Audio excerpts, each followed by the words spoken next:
Hello everyone जी। इस video में हम लोग बिहार पुलिस के लिए यहाँ पे जो किरण पब्लिकेशन का जो बुक है उसके यहाँ पे मॉडल सेट सॉल्व कराएंगे। जैसा कि आप देख सकते हैं मॉडल सेट यहाँ पे आपके सामने ये 8वां मॉडल सेट यहाँ पे सॉल्व कराने जा रहे हैं हम। इस वीडियो में देख रहे प्रश्नों का अगर आपको पीडीएफ चाहिए तो पीडीएफ का लिंक मैं नीचे डिस्क्रिप्शन में दे दूँगा, वहाँ से आप डाउनलोड कर सकते हैं। जी हाँ, तो आपको बता दूं मैं कि यदि आप मेरे चैनल पर नए हैं तो चैनल को सब्सक्राइब कर लीजिएगा और बेल आइकन को प्रेस कर लीजिएगा ताकि मेरे हर वीडियो को नोटिफिकेशन सबसे पहले आप तक पहुँचे। तो आइए इस मॉडल सेट को शुरू करते हैं आपके सामने। जी हाँ, तो देखिए यहाँ पे पहला प्रश्न आपसे पूछा हुआ है हिंदी सेक्शन में कि आप यहाँ बैठिए वाक्य में यहाँ शब्द जो है वह क्या है। तो ऑप्शन 1 में दिया है विशेषण है कि प्रविशेषण है या फिर क्रिया विशेषण है या फिर विशेष्य है। तो मैं आपको बता दूं, देखिए ध्यान से, आप यहाँ बैठिए कह रहा है ना, तो बैठना यहाँ क्रिया है और क्रिया के बारे में बता रहे हैं यहाँ यह शब्द। तो इस प्रकार से इसका आंसर यहाँ पे क्रिया विशेषण हो जाएगा। आंसर हमारे यहाँ पे 3 से ही हो जाएगा। चलिए, पर पूछा हुआ है कि निम्नलिखित में अशुद्ध भाग का चयन कीजिए, अशुद्ध वाक्य का पहचान करना है। तो देखिए यहाँ पे वाक्य दिया है, चाहे जैसे हो तुम्हें वहाँ जाना है। ये देखिए वाक्य यही यहाँ पे अशुद्ध है। तो ऑप्शन यहाँ पे हमारा ऑप्शन ए सही हो जाएगा 1। चलिए नेक्स्ट प्रश्न देखते हैं यहाँ पे। जी हाँ, तो देखिए तीसरा प्रश्न आपसे यहाँ पे पूछा हुआ है कि उत्कर्ष का विलोम क्या होगा। देखिए उत्कर्ष एक शब्द है, इसका विलोम पूछा हुआ क्या होगा।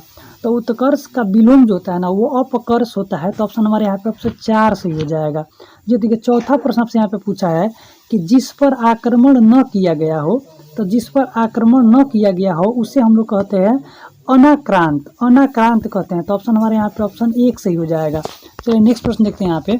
जी तो 5वां प्रश्न देखिए आपसे यहाँ पे पूछा है कि निम्नलिखित में से तत्सम शब्द का चयन करना है। तो तत्सम शब्द बताना है आपको कि कौन इसमें है। तो चोंच, चरित्र, गेहूं, उच्छा, इसमें आपको बताना है। तो तत्सम शब्द जो हो जाएगा हमारे यहाँ पे ऑप्शन 2 सही हो जाएगा। ऑप्शन यहाँ पे चरित्र जो आंसर सही हो जाएगा। नेक्स्ट प्रश्न क्या आपसे यहाँ पे पूछा है कि अनंत का पर्यायवाची शब्द बताना है। अनंत शब्द का पर्यायवाची बताना है। तो अनंत शब्द का मतलब होता है जो कभी समाप्त न हो। तो इसका पर्यायवाची यहाँ पे भगवान हो जाएगा। ऑप्शन यहाँ पे 2 सही हो जाएगा। चलिए नेक्स्ट प्रश्न देखते हैं यहाँ पे। जी हाँ, देखिए 7वां प्रश्न आपसे यहाँ पे पूछा है कि मोहन वहाँ पढ़ता है। वाक्य में वहाँ जो है यह क्या बता रहा है।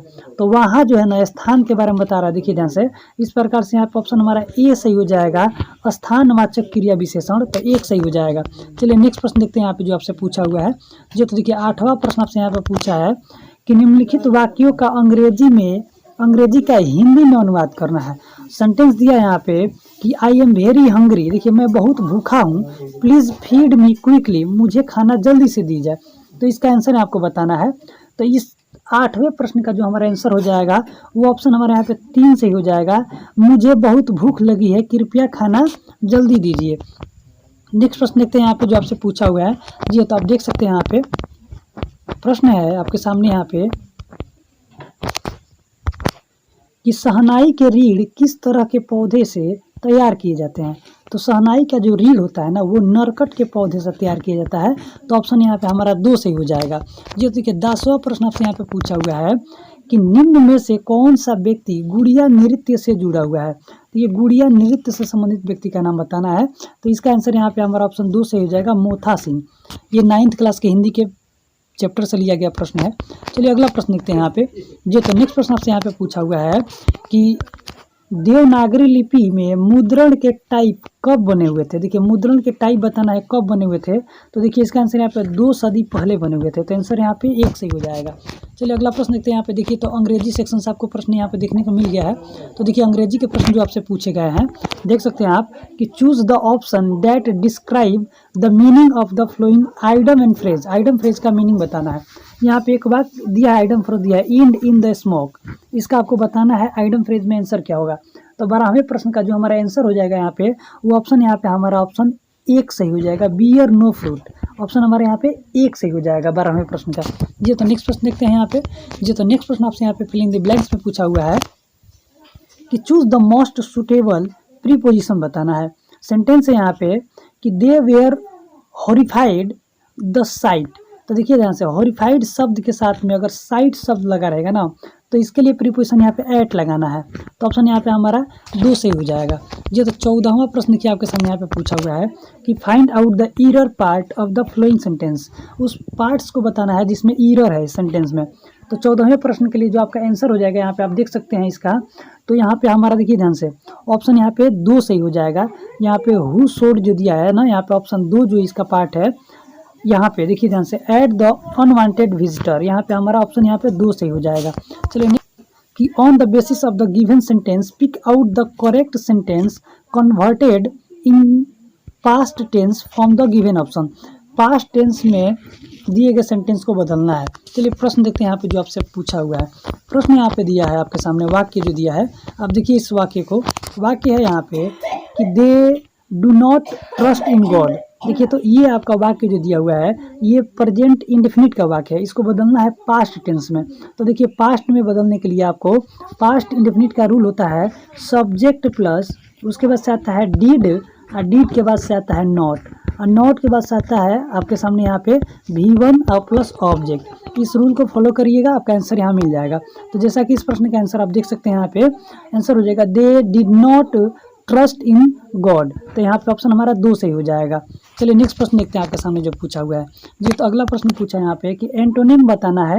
एंटोनिम सेपरेट शब्द जो दिया है ना सेपरेट, इस शब्द का एंटोनिम बताना है। तो सेपरेट का मतलब होता है अलगाव, अलगाव का विलोम बताना है। तो अलगाव का विलोम जो होता है मिश्रण हो जाएगा, तो अमेलगेमेट हो जाएगा। ऑप्शन हमारे यहाँ पे 1 सही हो जाएगा। चलिए नेक्स्ट प्रश्न देखते हैं यहाँ पे जी। तो नेक्स्ट प्रश्न आपसे यहाँ पे पूछा हुआ है कि फाइंड आउट द साइनोनिम्स बताना है, पर्यायवाची बताना है। बुप शब्द का पर्यायवाची क्या होगा, इसका आंसर आपको बताना है। तो 17वें प्रश्न का आंसर यहाँ पे हमारा ऑप्शन 2 सही हो जाएगा जी। तो नेक्स्ट प्रश्न देखते हैं आपके सामने जो पूछा हुआ है जी। तो प्रश्न यहाँ पे है कि एक आपको यहाँ पे वाक्य दिया गया है, इसका अंग्रेजी में अनुवाद करना है। प्रश्न है कि उसने मुझे आज्ञा दी मानो मैं उसका गुलाम हूँ। इस दिए गए सेंटेंस को आपको अंग्रेजी में ट्रांसलेट करना है। तो 18वें प्रश्न का आंसर यहाँ पे हमारा ऑप्शन 2 से हो जाएगा ही ordered me about as if were his servant. Option हमारे यहाँ पे 2 से हो जाएगा। चलिए नेक्स्ट प्रश्न देखते हैं यहाँ पे।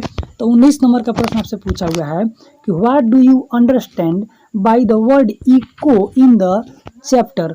आपके इंग्लिश के बुक में चैप्टर इको है, उससे आप क्या समझ पाते हैं। तो इसका आंसर यहाँ पे हो जाएगा नेम ऑफ अ नाइफम। तो ऑप्शन यहाँ पे 2 सही हो जाएगा। चलिए आप देखिए 20वां प्रश्न आपसे यहाँ पे पूछा हुआ है कि what is the meaning of the word incredible. तो इनक्रेडिबल का मतलब होता है अविश्वसनीय। इसका आपको बताना है कौन सा इसमें से जो सूटेबल आपको शब्द मिलेगा। तो देखिए यहाँ पे सूटेबल जो शब्द मिलेगा इनक्रेडिबल का हो जाएगा यहाँ पे आंसर हमारा डिफिकल्ट टू बिलीव, जिसपे विश्वास न किया जा सके। तो ऑप्शन यहाँ पे 3 से हो जाएगा जी हाँ। तो देखिए 21 नंबर का प्रश्न पूछा है यहाँ पे सामाजिक विज्ञान के अंदर कि उत्तरामेरूर शिलालेख से किस प्रशासन से संबंधित जानकारियाँ मिलती है। तो उत्तरामेरूर जो शिलालेख है ना, इसके माध्यम से हमें चोल वंश की प्रशासन की जानकारी मिलती है। तो ऑप्शन यहाँ पे 4 सही हो जाएगा। चलिए नेक्स्ट प्रश्न देखते हैं यहाँ पे जी हाँ। तो देखिए 22 नंबर का प्रश्न आपसे यहाँ पे पूछा हुआ है कि पीटर्स इंडिया एक्ट 1784 क्या था। तो 22वें प्रश्न का आंसर आपको बताना है। तो इस प्रश्न का आंसर यहाँ पे हमारा ऑप्शन 2 सही हो जाएगा, नियामक अधिनियम था। तो आंसर यहाँ पे हमारा 2 सही हो जाएगा जी। ठीक है 23 नंबर का प्रश्न आपसे यहाँ पे पूछा हुआ है। प्रश्न है आपके सामने यहाँ पे कि ओ ह्यूम के संबंध में निम्नलिखित में से कौन सा कथन सही नहीं है बताना है। देखिए ध्यान से। तो मैं आपको बता दूं कि वह एक ऑर्निथोलॉजिस्ट था, तो ये सत्य बात है। वह भारतीय सिविल सेवा का सदस्य था। दूसरा प्रश्न है तो यहाँ पे दूसरा ये जो दिया हुआ ये भी यहाँ पे सत्य हो जाएगा। उसने भारतीय राष्ट्रीय कांग्रेस की स्थापना की, ये भी सत्य हो जाएगा। उसने कांग्रेस के वार्षिक सत्रों की 2 बार अध्यक्षता की थी, ये यहाँ पे गलत हो जाएगा। आंसर यहाँ पे इसका 4 सही हो जाएगा। चलिए नेक्स्ट प्रश्न देखते हैं जी हाँ। तो देखिए 24 नंबर का प्रश्न आपसे यहाँ पे पूछा हुआ है कि भारत में सामाजिक लेखांकन प्रणाली को किसमें वर्गीकृत किया जाता है। तो 24वें प्रश्न का आंसर आपको बताना है। तो 24वें प्रश्न का आंसर यहाँ पे हमारा ऑप्शन यहाँ पे ए सही हो जाएगा। आपको बता दूं आय, उत्पाद और व्यय में वर्गीकृत किया जाता है जी। तो 25वां प्रश्न देखिए आपके सामने यहाँ पे दिया हुआ है कि अनिवार्य बचत का संबंध किससे है। तो अनिवार्य बचत का जो संबंध है ना वो यहाँ पे हमारा आंसर यहाँ पे 1 सही हो जाएगा। कीमतों में बढ़ोतरी के परिणाम स्वरूप खपत में कमी। ज्यों ज्यों किसी चीज़ का कीमत बढ़ता है उसी प्रकार से उसके प्रयोग में कमी होने लगती है, उसका उपयोग कम होने लगता है। चलिए नेक्स्ट प्रश्न देखते हैं यहाँ पे ये। तो देखिए 26 नंबर का प्रश्न पूछा आपसे कि राज्यसभा के 1/3 सदस्य निवृत्त होते हैं प्रत्येक कितने वर्षों में। तो देखिए राज्यसभा के सदस्यों को प्रत्येक 2 वर्ष बाद 1/3 सदस्यों को यहाँ पे सेवा से निवृत्त कर दिया जाता है। तो ऑप्शन यहाँ पे हमारा 2 सही हो जाएगा। चलिए 27वां प्रश्न देखते हैं। यहाँ पे पूछा आपसे कि निम्नलिखित में से कौन सा माल एवं सेवा पर निवेश व्यय नहीं है आपको बताना है। तो यहाँ पे देखिए ध्यान से आपको मैं बता दूं कि मकान की खरीदारी जो है ना यही नहीं है। ऑप्शन यहाँ पे 2 से हो जाएगा 27वें प्रश्न का आंसर। जी हाँ, देखिए यहाँ पे 28वां प्रश्न पूछा आपसे कि नंदलाल बोस प्रसिद्ध है उनके किस लिए। तो नंदलाल बोस जो है ना वो चित्रों के लिए प्रसिद्ध है। तो आंसर यहाँ पे 3 से हो जाएगा। ये देखिए यहाँ पे 29 नंबर का प्रश्न आपके सामने पूछा है कि भारतीय संसद के संयुक्त सत्र की अध्यक्षता कौन करता है। तो भारतीय संसद के संयुक्त सदन का जो है ना अध्यक्षता जो करता है वो लोकसभा का अध्यक्ष करता है। तो आंसर यहाँ पे हमारा 1 से हो जाएगा। लेकिन अगर प्रश्न आपसे पूछ देता है कि भारतीय संसद के दोनों सदनों का अधिवेशन की बैठक बुलाता कौन है, तब यहाँ पे आंसर आपका राष्ट्रपति हो जाता। चलिए नेक्स्ट प्रश्न देखते हैं यहाँ पे। जी तो नेक्स्ट प्रश्न आपसे यहाँ पे पूछा हुआ है कि बांग्लादेश का राष्ट्रीय मंदिर कौन है। तो बांग्लादेश का राष्ट्रीय मंदिर जो है ना वो यहाँ पे ढाकेश्वर मंदिर ढाका में स्थित है। ऑप्शन यहाँ पे 3 से ही हो जाएगा। चलिए 31 नंबर का प्रश्न आपसे यहाँ पे पूछा है कि शार्क में किस प्रकार की पूंछ पाई जाती है। देखिए शार्क जो मछली होती है उसमें किस प्रकार की पूंछ पाई जाती है। तो इसका आंसर यहाँ पे हमारा ऑप्शन 3 से हो जाएगा, विषम पाली पूंछ पाई जाती है। चलिए नेक्स्ट प्रश्न देखते हैं यहाँ पे। जी हाँ, तो देखिए यहाँ पे 32 नंबर का प्रश्न पूछा है कि स्वतंत्रता के पूर्व संध्या पर निम्नलिखित में से किस आंदोलन ने सबसे बड़ा कृषक छापामार युद्ध देखा। तो इस प्रश्न का यहाँ पे आंसर हमारा ऑप्शन 4 से हो जाएगा, तेलंगाना आंदोलन ने देखा था। चलिए नेक्स्ट प्रश्न देखते हैं यहाँ पे। जी तो नेक्स्ट प्रश्न आपसे यहाँ पे पूछा हुआ है कि प्राकृतिक एवं मानव निर्मित दोनों रूपों में दर्शाने वाले बड़े पैमाने पर मानचित्रों को क्या कहते हैं। तो 33वें प्रश्न का आंसर आपको बताना है। इस प्रश्न का आंसर जो हो जाएगा आपका यहाँ पे वो आपका 2 से हो जाएगा, स्थलाकृत मानचित्र बोलते हैं। चलिए यहाँ पे 34 नंबर का प्रश्न देखिए आपसे जो पूछा हुआ है। प्रश्न है कि भारत में कौन सी नदी विभ्रंश घाटी, मोस्ट इंपॉर्टेंट प्रश्न है, विभ्रंश घाटी में बहती है। तो इस 34वें प्रश्न का आंसर यहाँ पे हमारा जो होगा वो यहाँ पे आपका नर्मदा नदी हो जाएगा। विभ्रंश नदी घाटी में यहाँ पे नर्मदा नदी बहती है। तो यहाँ पे आंसर हमारा 3 से ही हो जाएगा। चलिए नेक्स्ट प्रश्न है कि 2 बड़े भू समूहों को जोड़ने वाली संकीर्ण भूपट्टी को क्या कहा जाता है। तो भूसंधि बोलते हैं इसको, भूसंधि। इसका आंसर यहाँ पे भूसंधि हो जाएगा। चलिए नेक्स्ट प्रश्न, नदी की दियारा भूमि का नामांकन निम्न में से किससे संबंधित है। तो नदी की जो दियारा भूमि है ना इसका संबंध बताना है किससे संबंधित है। तो दिया से है। तो आंसर यहाँ पे आपका 1 से ही हो जाएगा। चलिए 37 नंबर का प्रश्न आपसे यहाँ पे पूछा हुआ है कि मरणोपरांत भारत रत्न की उपाधि पाने वाला पहला व्यक्ति का नाम बताना है। पहला जो व्यक्ति थे वो कौन थे। तो यहाँ पे आंसर आपका ऑप्शन 3 से हो जाएगा, लाल बहादुर शास्त्री जी है। यहाँ पे आंसर 3 से हो जाएगा।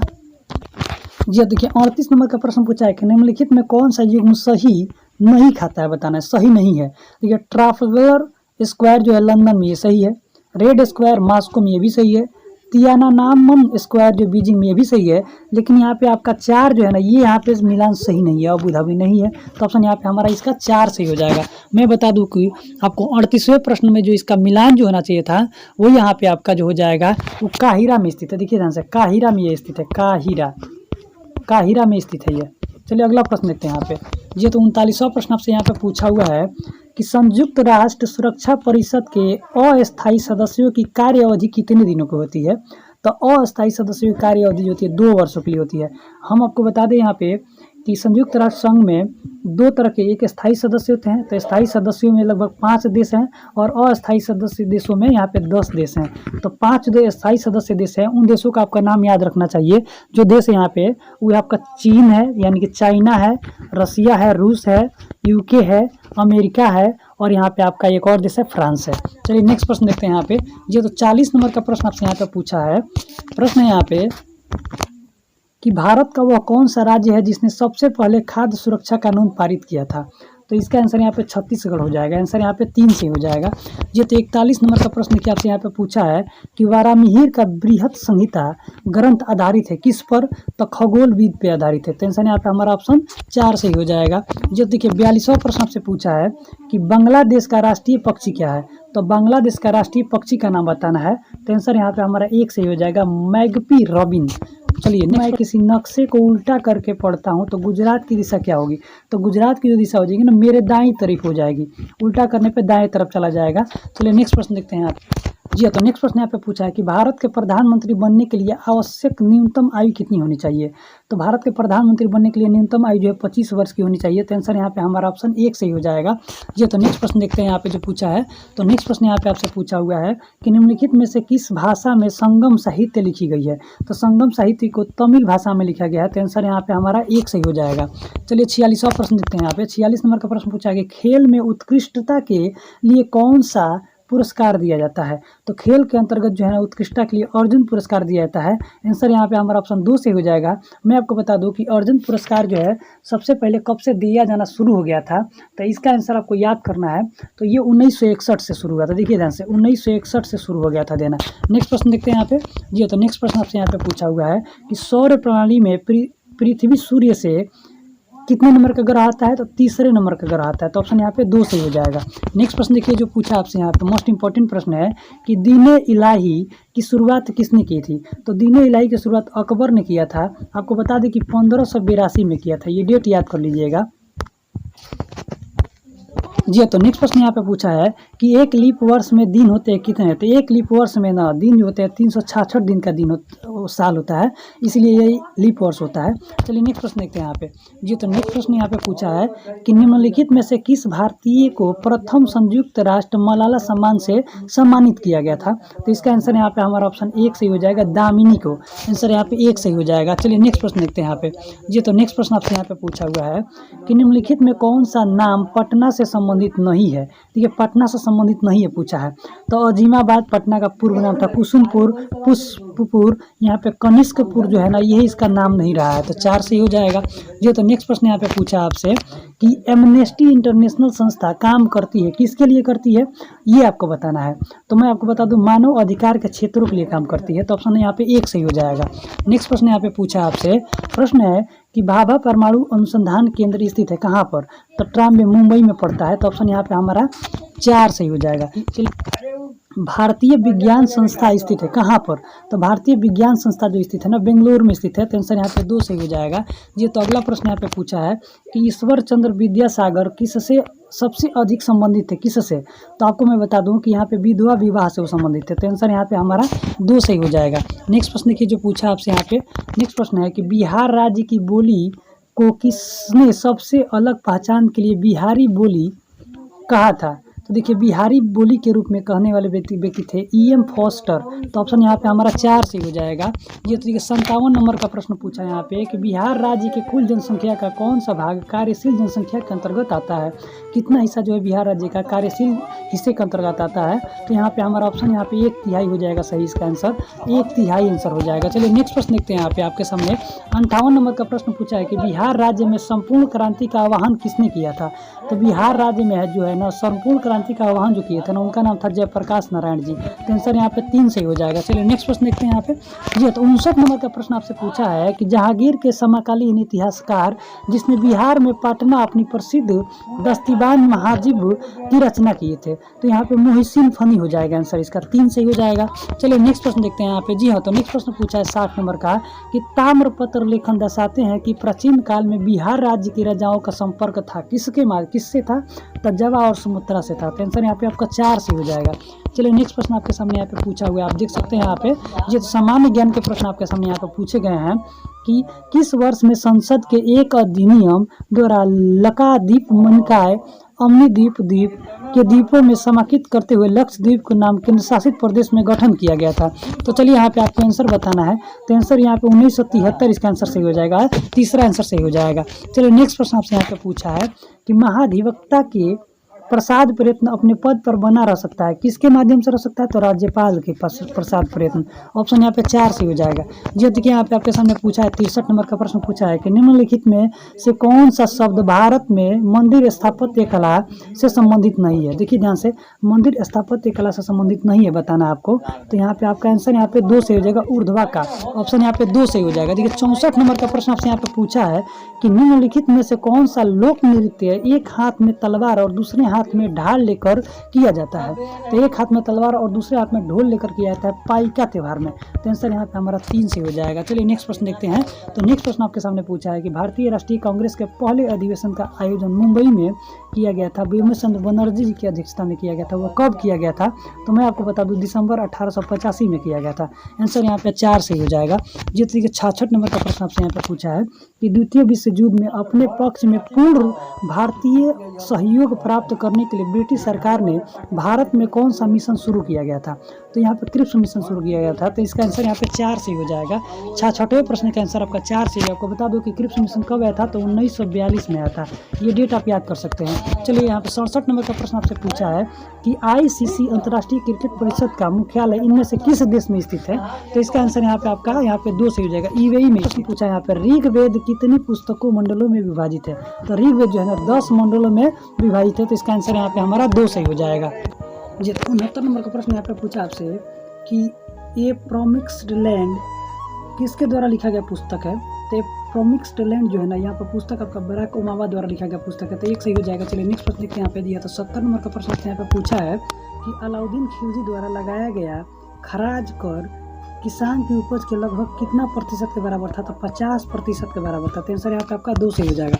चलिए यहाँ पे देखिए, आपको 71 नंबर का प्रश्न साइंस से यहाँ पे सेक्शन से प्रश्न पूछे गए हैं, जैसा कि आप देख सकते हैं यहाँ पे। तो प्रश्न यहाँ पे पूछा है कि निम्नलिखित आरेख द्वारा आरेख किस वस्तु का वेग ग्राफ निरूपित करता है? वस्तु अगर 5 सेकेंड में तय की गई दूरी बताना है आपको। तो देखिए यहाँ से आपको तय की दूरी जो बताना है ना, इसका क्षेत्रफल आपको बता देना है। तो यहाँ पे क्षेत्रफल जो है 1/2 आपको मैं बता दूँ यहाँ पे 5 और गुना ऊंचाई जो हो जाएगा 10। अब इसको डिवाइड कीजिएगा तो हो जाएगा 5, यानी कि 25 मीटर की दूरी तय करेगा। तो ऑप्शन यहाँ पे हमारा 2 से ही हो जाएगा। चलिए नेक्स्ट प्रश्न देखते हैं यहाँ पे। जी तो नेक्स्ट प्रश्न यहाँ पे पूछा हुआ है कि रेखीय संवेग संरक्षण जो सिद्धांत है न्यूटन के किस गति के द्वारा इसका निरूपण होता है? तो तृतीय गति द्वारा। तो देखिए यहाँ से न्यूटन के तृतीय गति के माध्यम से रेखीय संवेग संरक्षण का सिद्धांत का पता चलता है। चलिए अगला प्रश्न देखते हैं। आपने यहाँ पूछा है कि एक ईंट की लंबाई 60 सेंटीमीटर, चौड़ाई है 40 सेंटीमीटर और ऊंचाई है यहाँ पे 20 सेंटीमीटर। यह एक बॉक्स पर लगाया गया ईंट द्वारा आरोपित दबाव बताना है आपको। इसका आंसर क्या होगा आपको बताना है। तो 73वें प्रश्न का जो हम आपको आंसर बता दे रहे हैं, आप इसको सॉल्व कर लीजिएगा। यहाँ पे आपका 2 से हो जाएगा। महत्तम होगा यदि ईंट का आधार ऊंचाई गुणे ऊंचाई होगा। तो कौन सा आरेख विद्युत धारा का विभवांतर के मध्य संबंध दर्शाता है? देखिए यहाँ पर ग्राफ देख सकते हैं आप कि इसका आंसर क्या होगा। तो आपके सामने जो प्रश्न था, इसका प्रश्न का आंसर मैं बता दूं आपको। 73वें प्रश्न का आंसर आपका जो हो जाएगा यहाँ पे, वो आपका यहाँ पे आपका 2 सही हो जाएगा। यहाँ पे ये आपका सही हो जाएगा। चलिए नेक्स्ट प्रश्न देखते हैं यहाँ पे। जी तो देखिए अगला प्रश्न आपसे यहाँ पे पूछा हुआ है। 75 नंबर का प्रश्न यहाँ पे पूछा है कि चीनी का सूत्र जो दिया है C12H22O11 का अणु भार पूछा हुआ है। तो देखिए चीनी यहाँ पे 12 अणु दिया हुआ है और चूंकि कार्बन का परमाणु क्रमांक जो होता है 6 होता है और इसका यहाँ पे द्रव्यमान जो हो जाएगा 12 हो जाएगा। फिर जोड़ना है इसमें, यहाँ पे हाइड्रोजन का 22 दिया हुआ है और 22 परमाणु क्रमांक इसका 1 होता है, तो 1 ही हो जाएगा इसका द्रव्यमान। तो 12 गुणा 12 करा होगा तो 144 हो जाएगा और 144 में आपको 22 जोड़ देना है। उसके बाद से आपको ऑक्सीजन यहाँ पे 11 अणु दिया हुआ है, तो 11 में आपको गुणा करना है। 8 ऑक्सीजन का परमाणु क्रमांक होता है, द्रव्यमान 16 हो जाएगा। तो 11 से 66 के 6 5, 11 के 11 6, यहाँ पे 156 हो जाएगा। तो 156 प्लस 44 प्लस 22 को जोड़ दीजिएगा, जो आपका आंसर आ जाएगा ये हो जाएगा आंसर यहाँ पे। तो 75वें प्रश्न का आंसर जो आपका हो जाएगा यहाँ पे आपका जोड़ने के बाद से वो यहाँ पे 1 से हो जाएगा 342 यू। तो ये आपका आंसर हो जाएगा। चलिए 76 नंबर प्रश्न के पूछा यहाँ पे 2Al + 6H+ बराबर आपको रिएक्शन करा के कह रहा है कि यहाँ पे क्या निकलेगा? तो हाइड्रोजन आयन निकलेगा। तो यहाँ पे ऑप्शन आपका 3 से हो जाएगा। चलिए नेक्स्ट प्रश्न आपके सामने यहाँ पे पूछा हुआ है, देख सकते हैं आप कि क्लोरीनन क्या है? तो क्लोरीनन जो है ना, संदूषित जल में क्लोरीन की थोड़ी मात्रा को मिला दिया जाता है तो उसे हम लोग क्लोरीनन बोलते हैं। चलिए नेक्स्ट प्रश्न की आपसे पूछा है यहाँ पे, मोस्ट इंपॉर्टेंट प्रश्न है कि सबसे खराब वायु प्रदूषण उत्पन्न करने वाला पदार्थ कौन सा है? तो कार्बन मोनोऑक्साइड, इसे जहर के नाम से भी जाना जाता है, जहरीला गैस है ये। तो 3 से हो जाएगा। चलिए नेक्स्ट प्रश्न देखिए, आपके सामने यहाँ पे पूछा है कि गाय के दूध का रंग थोड़ा पीलापन दिखाई देता है और किसके उपस्थिति के कारण? तो कैरोटीन की उपस्थिति के कारण। आंसर यहाँ पे 2 से हो जाएगा। जी तो नेक्स्ट प्रश्न आपसे यहाँ पे पूछा हुआ 80 नंबर का कि हेप्टियस क्या है? तो हेप्टियस एक अपूर्ण प्रतिजन है। तो आंसर यहाँ पे 3 से हो जाएगा। जी तो देखिए यहाँ पे मिलान करना है आपको। 81 नंबर का प्रश्न आपसे यहाँ पे पूछा है कि आयोडीन, आयरन, नियासिन और विटामिन B12 का आपको मिलान करना है। तो आयोडीन की कमी से यहाँ पे आपको बता दूं घेंघा रोग होता है। तो ये इसका हो जाएगा। आयरन की कमी से आपको मैं बता दूं यहाँ की रक्त अल्पता बोलते हैं। इसी प्रकार से आपको मिलान करना है, तो इसका आंसर यहाँ पे आपको मैं बता दूं कि यहाँ पे आपका आंसर यहाँ पे 4 से हो जाएगा। चलिए नेक्स्ट प्रश्न देखते हैं यहाँ पे जी। तो यहाँ पे आपके सामने 82 नंबर का प्रश्न पूछा है कि पादपों का अवशोषित जल अतिरिक्त अंश द्वारा बाहर निकलता है उसे क्या कहते हैं? तो वाष्पोत्सर्जन कहते हैं। यहाँ पे आंसर 4 से यहाँ पे पूछा है कि जैव डीजल अधिकतर किसके द्वारा उत्पादित किया जाता है? तो जैव डीजल जो है ना उत्पादित किया जाता है यूफॉर्बियस के माध्यम से। तो यहाँ पे 4 से हो जाएगा जी। तो नेक्स्ट प्रश्न यहाँ पे पूछा 84, इसका आंसर यहाँ पे 20 डिग्री हो जाएगा जी। अब देखिए नेक्स्ट प्रश्न पूछा है यहाँ पे कि स्थिर वैद्युत आवेश का प्रयोग किससे नियंत्रित करने के लिए किया जाता है? तो इस प्रश्न का यहाँ पे 85वें प्रश्न का जो हमारा आंसर हो जाएगा वो यहाँ पे 4 से हो जाएगा। वायु प्रदूषण को नियंत्रित करने के लिए किया जाता है। देखिए 86वां प्रश्न आपसे यहाँ पे पूछा है कि निकट दृष्टि दोष से पीड़ित लोगों को इनमें से किसका प्रयोग करने का सलाह दिया जाता है? तो अवतल लेंस का यानी कॉन्वेक्स लेंस का। तो यहाँ पे 2 से ही हो जाएगा। चलिए नेक्स्ट प्रश्न देखते हैं यहाँ पे। तो नेक्स्ट प्रश्न आपसे यहाँ पे पूछा हुआ है कि रात को पेड़ के नीचे सोने की सलाह नहीं दिया जाता है, क्यों? क्योंकि वो कार्बन डाइऑक्साइड जो छोड़ता है रात में, पौधे कार्बन डाइऑक्साइड छोड़ते हैं। तो ऑप्शन यहाँ पे 3 से हो जाएगा जी। तो नेक्स्ट प्रश्न यहाँ पे आपसे पूछा हुआ है कि फ्लश एस वातावरणीय प्रदूषण है जो इसके द्वारा उत्पन्न होता है, किसके माध्यम से होता है? तो थर्मल पावर प्लांट द्वारा उत्पन्न होता है। तो ऑप्शन यहाँ पे 3 से हो जाएगा जी। तो नेक्स्ट प्रश्न आपसे यहाँ पे पूछा हुआ है कि फोटोक्रोमेटिक कांच किसकी उपस्थिति के कारण काला रंग होने का गुण धर्म प्रदर्शित करता है, ये आपको बताना है। तो इसका आंसर यहाँ पे रजत क्लोराइड हो जाएगा। आंसर यहाँ पे आपका 4 से हो जाएगा। देखिए लास्ट प्रश्न इस वीडियो का पूछा हुआ है कि किसी तत्व के समस्थानिकों के बीच के अंतर को किन्हीं भिन्न संख्या द्वारा उपस्थित कारण होता है। तो 90 नंबर का प्रश्न का हमारा आंसर यहाँ पे आपका न्यूट्रॉन यानी कि ऑप्शन 2 सही हो जाएगा। मैथ के प्रश्न यहाँ पे देख सकते हैं आप, यहाँ पे पूछा है